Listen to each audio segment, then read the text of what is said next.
In mid-April, Sweden ended all cooperation with the Chinese Communist Party's Confucius Institute, becoming the first country in Europe to cut all ties with the politically minded program. Swedish politicians said that this was not only a result of the Confucius Institute's conflicting values, but also the result of the CCP's wolf warrior diplomacy in recent years. In mid-April, a Sveriges Radio survey revealed that several Swedish cities had ended their cooperation with their sister cities in China and canceled all Confucius Institute and Confucius Classroom initiatives. Member of the Swedish Parliament, Hans Rothenberg said, "It's very nice that Sweden, as the first country in Europe, took such a response. The Confucius Institute went unnoticed when it first entered Sweden. But then it came to our attention because it was revealed as being incompatible with our free and independent values in education and research.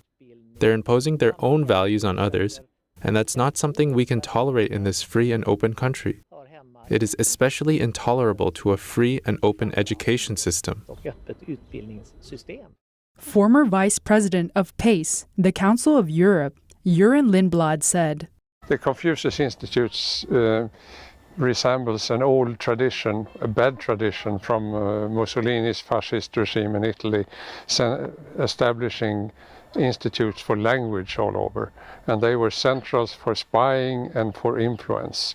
So the Confucius Institutes are actually influential institutes. They try to influence the students in the university and also in the schools in order to teach Chinese, but the Chinese way. So they're teaching also politics, and it's a brainwashing system, and that's bad. And also use it to find out things about the system in the country where they are."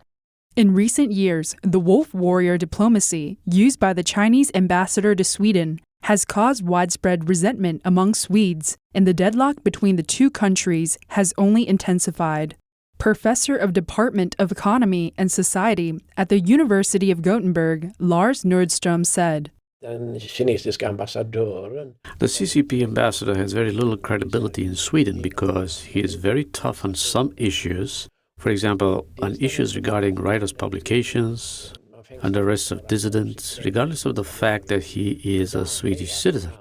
Also, he did not explain why this epidemic was spreading so rapidly from China. Member of the Swedish Parliament, Hans Rothenberg said,